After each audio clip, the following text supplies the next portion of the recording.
शंकर भगवान की यह पवित्र भूमि और उस बीच में भादों के महीने में शिव तत्व की प्राप्ति। भादों के महीने में जिस भादों के महीने में भगवान श्री बलराम जी महाराज का प्रागट्योत्सव हुआ, जिस भादों के महीने में भगवान कृष्ण का जन्मोत्सव हुआ, जिस भादों के महीने में राधा रानी का जन्म महोत्सव हुआ, जिस भादों के महीने में भगवान श्री गणेश जी महाराज का जन्मोत्सव हुआ, जिस भादों के महीने में सप्त ऋषियों की प्रागट्यता का प्रतीक रहा, जिस भादों के महीने में केवल भक्ति का ही एक तत्व निश्चित होता है, उस भादों के महीने में आपको हम हरि और हर की भूमि कहते हैं, जिसको हम शिव और शक्ति की भूमि कहते हैं। ऐसी पवित्र भूमि पर शिव पुराण की कथा श्रवण करने के लिए बैठे। काम हो रहा है, मेरा क्यों नहीं हो रहा? तो विश्वास रखकर 5 सोमवार, 6 सोमवार, 7 सोमवार इसको कर कर देखिएगा। गणेश जी का स्थान जहां से पानी बहता है उसके सीधे हाथ पर, वहां पर एक बेलपत्र समर्पित कर कर थोड़ा सा जल वहां समर्पित करिए। षडानंद कार्तिकेय का स्थान एक बेलपत्र समर्पित कर कर थोड़ा सा जल वहां समर्पित करिए। अशोक सुंदरी का स्थान थोड़ा सा जल समर्पित करने से पहले एक बेलपत्र, फिर जल। 3 स्थान। चौथा मां पार्वती जी का हस्त कमल, एक बेलपत्र समर्पित कर कर जल चारों तरफ चढ़ाने के बाद में 5वां शिवलिंग के ऊपर बेलपत्र समर्पित कर कर पूर्ण जल शंकर को समर्पित कर देना।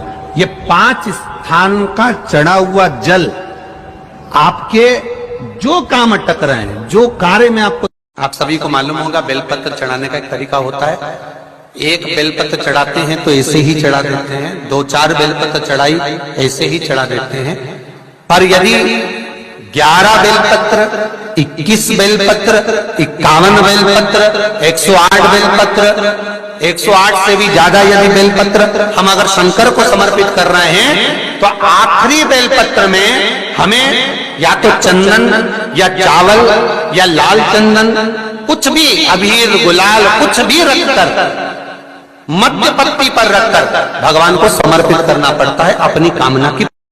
नदी को समुद्र ने कहा, अगर नदी तो कुछ देना चाहती है तो मुझे हरी हरी घास ला कर दे दे, मुझे दूबा ला कर दे दे, मुझे हरी घास ला कर दे।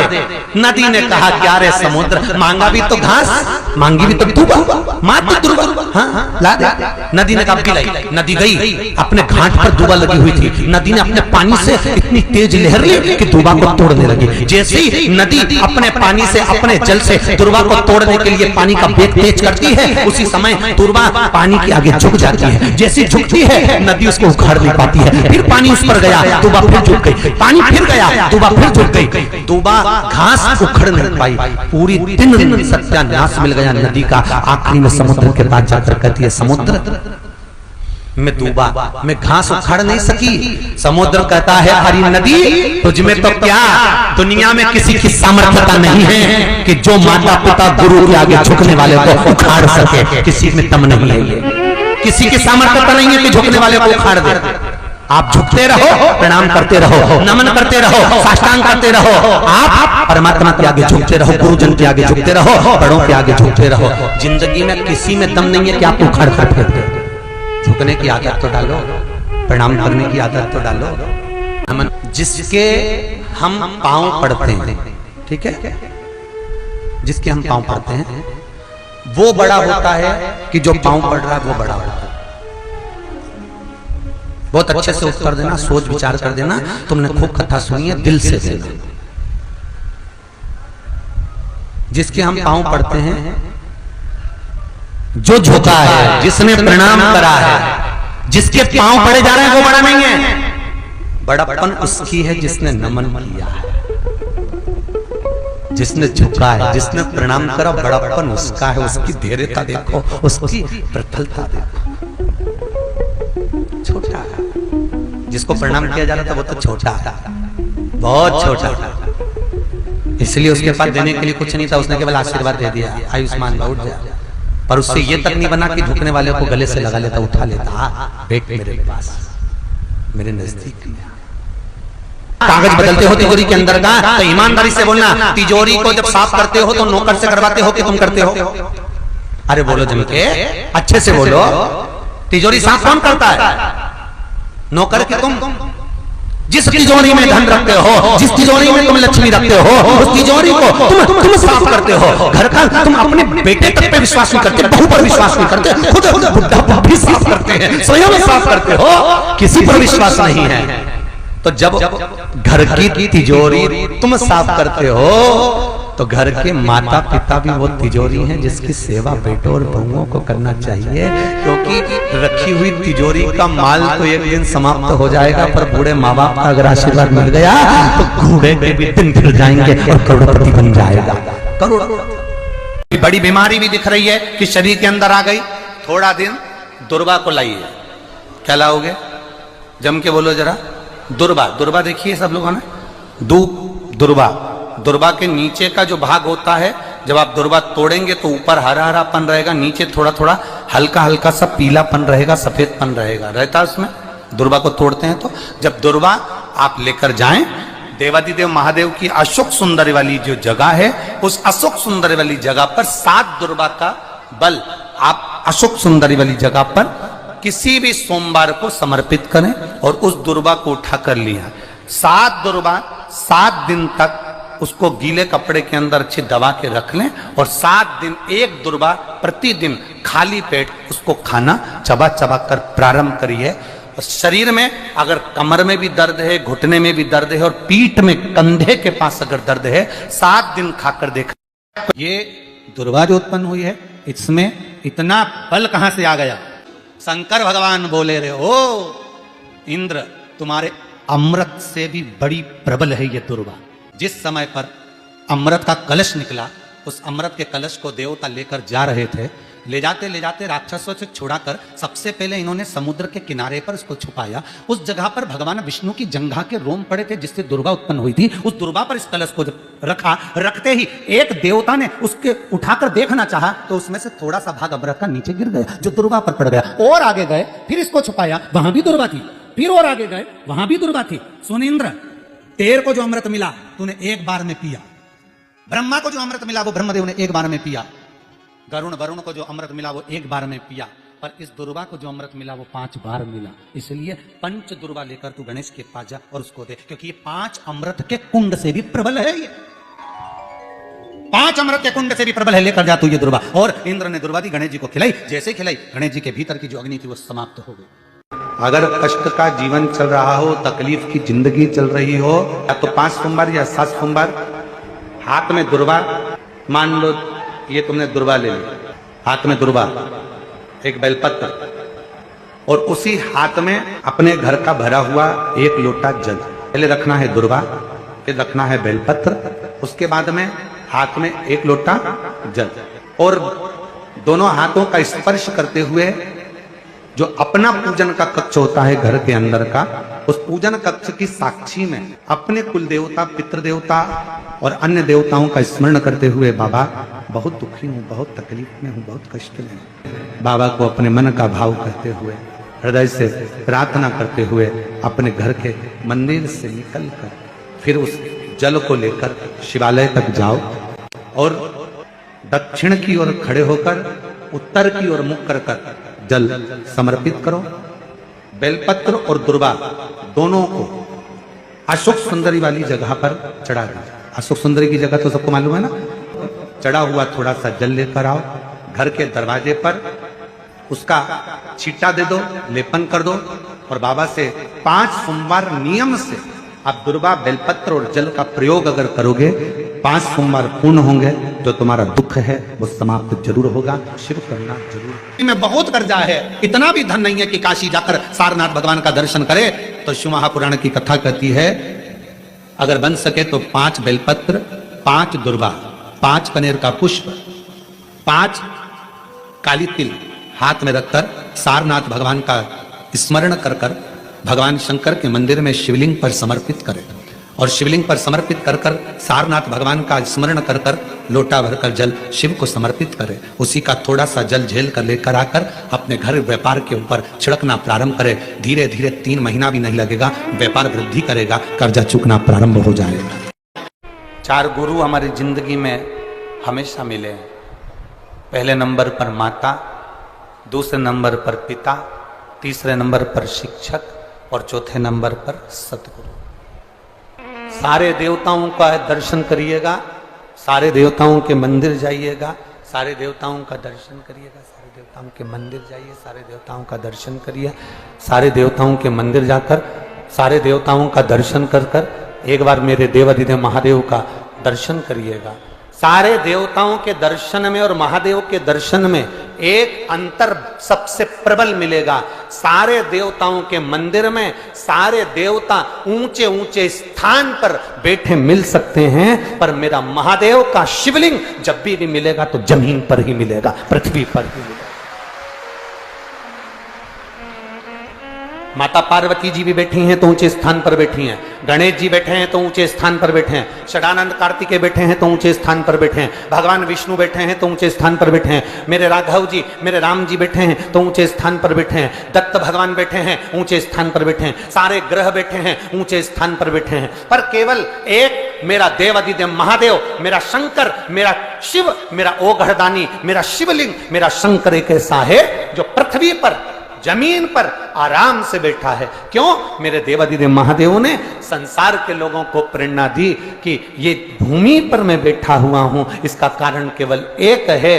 ब्रह्मा ब्रह्म लोक में रहते हैं, भगवान विष्णु बैकुंठ लोक में रहते हैं, शिव कहते हैं कि मैं मृत्यु लोक में रहता हूं। और सुनो, जो मृत्यु लोक में रह रहा है, अगर तुम्हारी बहू जो तुम्हारे पास में रह रही है, तुम्हारे ऊपर तकलीफ आई, तुम्हारे ऊपर दुख आया, तुम्हारे ऊपर कष्ट आया, तुमने अपनी एक बहू जो कि नागपुर में रह रही थी, एक बहू जो पूना में रह रही थी, एक बहू जो इंदौर में रह रही थी, तुमने फोन लगाकर उस बहू को अपनी तकलीफ बताई कि मेरी छाती में दर्द हो रहा है, मेरे घुटने में दर्द हो रहा है, तो वो जो बाहर बहू रह रही है वो कहेगी मम्मी डॉक्टर को दिखाने चले जाओ, और जो पास में बहू रह रही है वो तुरंत दौड़ कर आएगी और मल्लम लगाकर जाएगी। कितना भी लड़ाई हो गई हो, कितना भी विवाद हो गया हो, पर तुम्हारे ऊपर अगर तकलीफ आएगी तो जो पास में बहू रह रही है, भले बोलचाल नहीं हो, फिर भी वो आकर खड़ी हो जाती है। उसी तरह ब्रह्मा ब्रह्म लोक में, भगवान बैकुंठ लोक में और मेरा शिव मृत्यु लोक में है। तुम जब बुलाओगे मेरा शंकर उसी समय पर दौड़कर तुम्हारे पास में आकर खड़ा हो जाता है, क्योंकि वो मृत्यु लोक का निवासी है।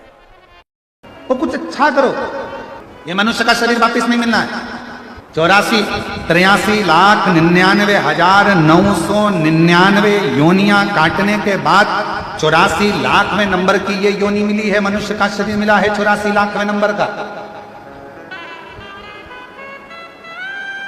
और इससे पहले जितनी योनियां थी, खटमल बने, मच्छर बने, झिंगुर बने, छिपकली बने, चूहा बने, मुर्गी बने, बकरी बने, मेंढक बने, कीड़ा बने, ना जाने कितनी कितनी योनियां आपकी और हमारी पूर्व में रही होगी।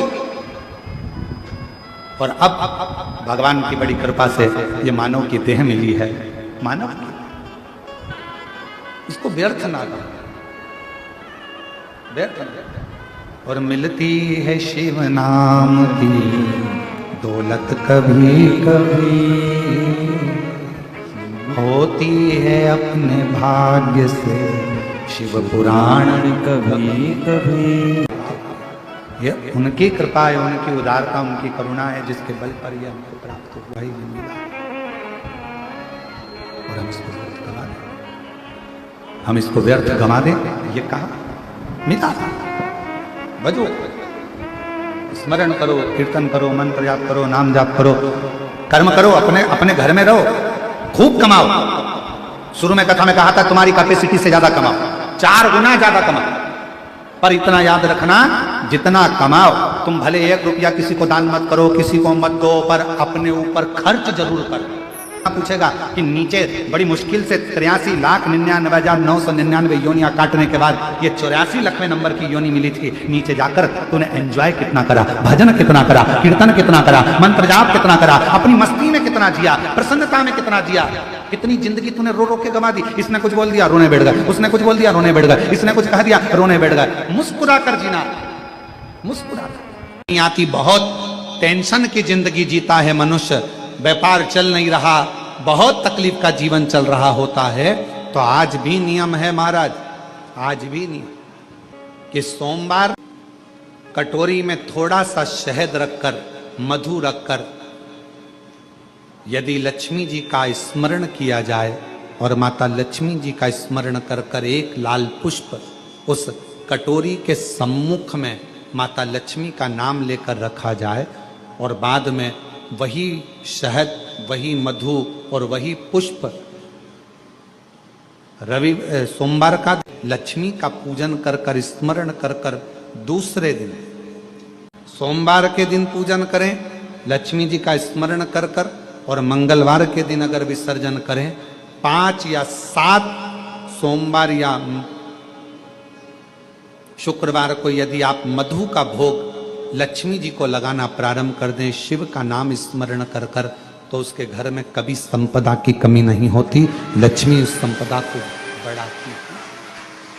और हम तो यहां तक कहेंगे, प्रयास करो, अगर आपके घर में छोटा सा शिवलिंग विराजमान है, आपके घर में अगर छोटा सा शंकर जी का शिवलिंग है, छोटा सा शंकर भगवान का शिवलिंग है, या आपके घर में कुबेरेश्वर धाम का कंकर है, और आपके घर में यदि शंकर भगवान का शिवलिंग है, या सीहोर का रुद्राक्ष हो, या शंकर भगवान का शिवलिंग हो, या कंकर शंकर हो, तो निवेदन है जहां पर भी शिवलिंग आपके घर में विराजमान है, अगर छोटी सी कटोरी में एक बेलपत्र को आप नीचे रखिए, छोटी सी कटोरी उस बेलपत्र के ऊपर रखकर उसमें थोड़ा सा मधु, शहद, शंकर भगवान की साक्षी में शिव जी के सामने, धीरे संपदा की वृद्धि अपने आप होना प्रारंभ होगा। मधु, देवी भागवत का यह प्रसंग है, छठे स्कंद का 16वां और 17वां अध्याय देवी भागवत का वर्णन करता है। मां लक्ष्मी पृथ्वी पर आ गई, रात्रि को देखा कहीं स्थान नहीं, एक बूढ़ी के स्थान पर, बूढ़ी के दरवाजे पर जाकर विनय करी, शहद मधु पाने को मिला, वर दे दिया, मैं तुझे वर देती हूं, तेरे घर में कभी संपदा की कमी नहीं आई। तूने मुझे मधु दिया है, तूने मुझे शहद दिया, 56 भोग दीपावली के दिन माता लक्ष्मी को लोग लगाते हैं, ढेरों सारा गुजिया, पपड़िया, बर्फी, चक्की, मठरी, खाजे, पपड़िया सब लक्ष्मी जी को भोग लगाते हैं। पर यदि एक पान के पत्ते पर भी एक बूंद अगर शहद का दीपावली के दिन अगर रात्रि को भी लक्ष्मी को भोग लगा दिया जाए तो कभी संपदा कम नहीं। पाप और पुण्य में ये बहुत बड़ा अंतर है। पाप और पुण्य के अंदर पाप अपने आप हो जाएगा, झूठ बोल दिया पाप हो गया, गलत कर्म कर दिया पाप हो गया, गलत दृष्टि से देख लिए पाप हो गया, किसी को चाटा मार दिया पाप हो गया, किसी का धन हड़प लिया पाप हो गया, किसी की कोई वस्तु रख ली पाप हो गया। पाप अपने आप हो जाता है, पर पुण्य अपने आप नहीं होता, पुण्य को करना पड़ता है। पाप को करना नहीं पड़ता, पाप अपने आप हो जाएगा। पाप इतना विचित्र होता है कि अपने आप ही प्रकट हो जाता है। आप मोबाइल देख रहे हो, मोबाइल देखते देखते देखते देखते किसी का एक मैसेज आ गया, मैसेज में उसने उसकी निंदा लिख दी, तुम्हारा पाप उपजने वाला है, इसलिए उसमें तुमने नीचे कमेंट्स में अपनी तरफ से भी एक बात लिख दी, पाप सामने प्रकट हो गया। मतलब तुम्हारे भीतर वो गलत विचार आ गया, गलत सोच आ गई, गलत दृष्टि आ गई।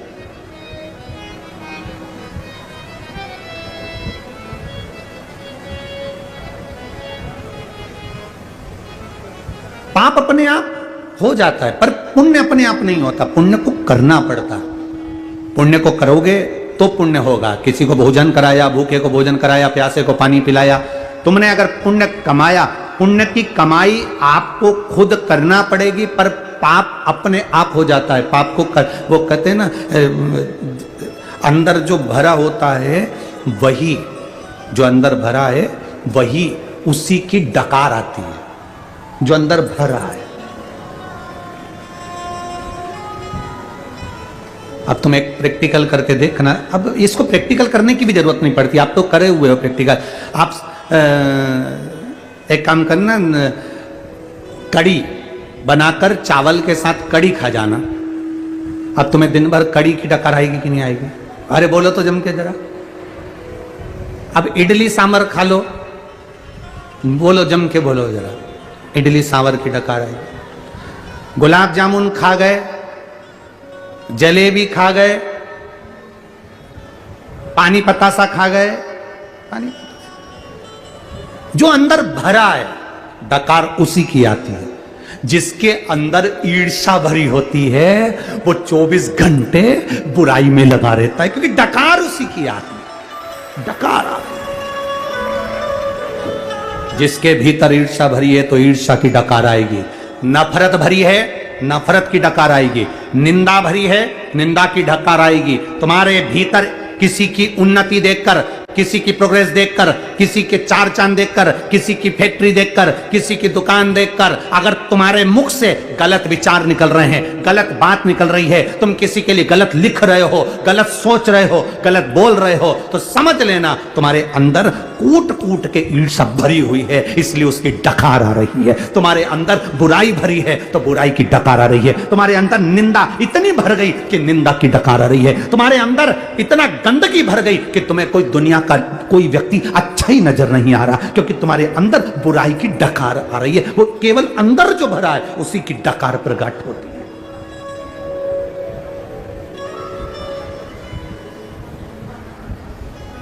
कभी कभी कोई अगर आपको गलत लिखे तो आप उसका जवाब मत देना, बस इतना समझ जाना कि डकार आ रही है।